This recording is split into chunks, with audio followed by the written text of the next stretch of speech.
গ্রাম ঘুরে ঘুরে দরিদ্র অসহায় পরিবারের অর্থের অভাবে ঝরে পড়া কোমলমতি শিশুদের মাঝে শিক্ষার আলো ছড়াচ্ছেন গাইবান্ধার লুৎফুর রহমান।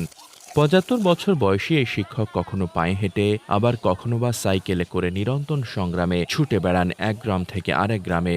এসব শিক্ষার্থী পড়ানোর বিনিময়ে প্রত্যেকের কাছে দিনে ১ টাকা করে নেন তিনি। আমাদের স্যারের কাছে পড়তে ভালো লাগে। স্যার ১ টাকা করে নেয়, তো মাসে ৩০ টাকা করে হয়। সেটা দিয়ে স্যার আমাদের খুব ভালো বোঝায়।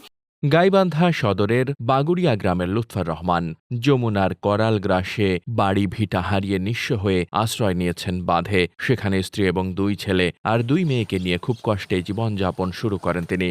মানবতার ফেরিওয়ালা ১ টাকার মাস্টার খ্যাত লুৎফর রহমান এসএসসি পাশ করেছেন ১৯৭২ সালে। অর্থের অভাবে আর পড়াশোনা করতে পারেননি তিনি। ভাবনা শুরুটা সেখান থেকেই। অর্থের অভাবে কেউ যেন পড়াশোনা করা থেকে ঝরে না পড়ে, সেই উদ্দেশ্যে এমন মহৎ উদ্যোগ নিয়েছেন তিনি। এখন নিজেই হয়েছেন দরিদ্র পরিবারের সন্তানদের জন্য আলোর কাণ্ডারি।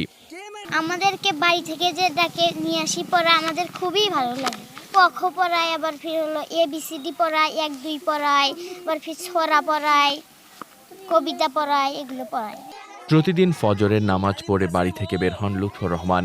কখনো পায়ে হেঁটে, আবার কখনো বা সাইকেল চালিয়ে বাড়িতে বাড়িতে গিয়ে পড়ার জন্য আহ্বান করেন তিনি।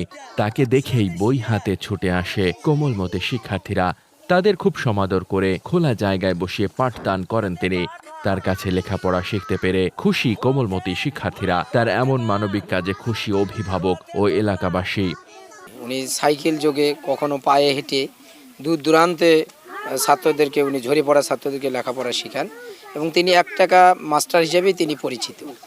এবং তেনার ডিমান্ড কোনো টাকা নয়, বরং ঝরে পড়া শিক্ষার্থীদেরকে শিক্ষা দেওয়াই তার জীবনের মূল লক্ষ্য উদ্দেশ্য। উনি অনেক শিক্ষানুরাগী একজন টিচার। ওনার হাতে গড়া শিক্ষার্থী অনেক আছেন যারা বড় বড় পোস্টে বর্তমানে চাকরি করছেন। মনে করো যে শহরটা চলে আর কি, কয় না বলা ঢোকে ঢোক গেলে এই অবস্থা চলে, শহরটা এইভাবে চলে।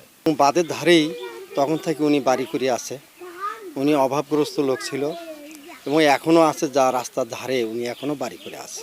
শুধু হাঁটেই বেড়ায়, এখনও কেউ টাকা দিক বা না দিক, তারপরে উনি পড়াশোনাগুলো চালা যাচ্ছে।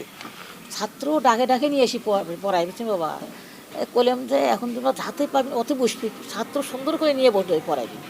লুৎফর রহমান ১৯৭৪ সাল থেকে এখন অবধি ঝরে পড়া শিক্ষার্থীদের লেখাপড়া শেখাচ্ছেন।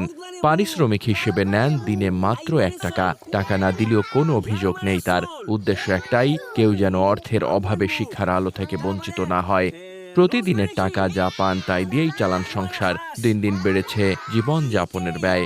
সন্তানদেরও তেমন সামর্থ্য নেই বাবা মাকে সহযোগিতা করার। অভাব অনটনে থাকলেও বেতন মাত্র ১ টাকা। তাই তো একটু সহযোগিতাও চান তিনি।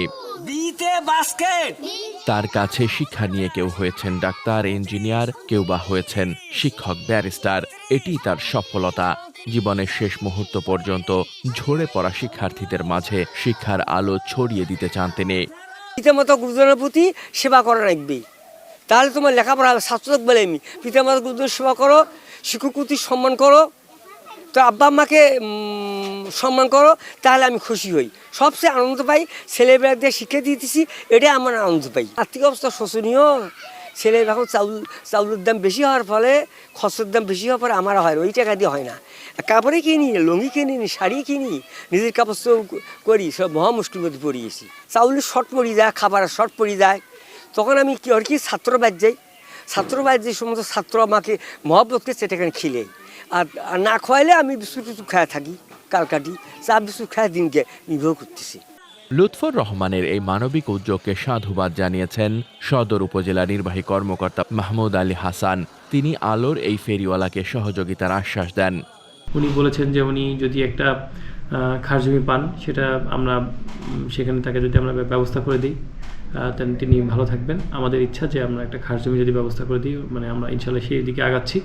উপজেলা প্রশাসন এবং জেলা প্রশাসনের সমন্বয়ে তাকে আমরা একটা খাস জমি ব্যবস্থা করে দেব। আর এছাড়াও আরও তাকে আমরা যখন যে সহযোগিতা আসবে, আমাদের যেটা সুযোগ থাকবে তাকে আমরা চেষ্টা করবো সর্বোচ্চ। সহজ সরল আলোর ফেরিওয়ালা এই মানুষটি গাইবান্ধার গ্রামীণ জনপদে শিশু শিক্ষা প্রসারে বিশেষ অবদান রাখার জন্য শিক্ষক সম্মাননায় ভূষিত হয়েছেন। ডেস্ক রিপোর্ট, বার্তা বাজার।